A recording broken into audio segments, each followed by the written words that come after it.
Hi. Are you Phantom? Oh, you are Phantom. It's on your shirts. Yeah. I'm Lynda. Hi, Lynda. I'm Mike. Hi, Mike. So today is the installation of the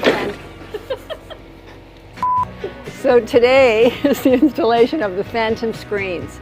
We ordered Toughscreen, which is the highest level of protection you can get. It's heavier than regular mesh.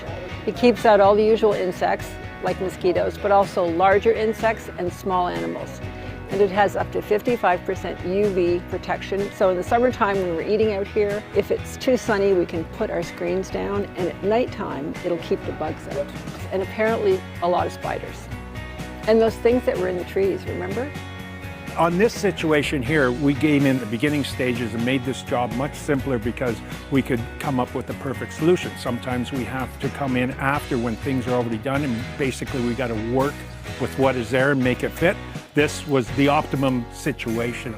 And I just want to comment on how perfectly the paint color of the front window goes with the screens.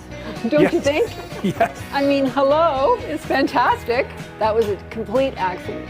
And I heard that small animals will be kept out. They certainly will. What small animals? A mouse, a squirrel, anything that is going to, they could run into it, but if a bear was coming off the lake and ran through it, he could get through Oh, it. could he? Good to know. But that's a small, Good to know.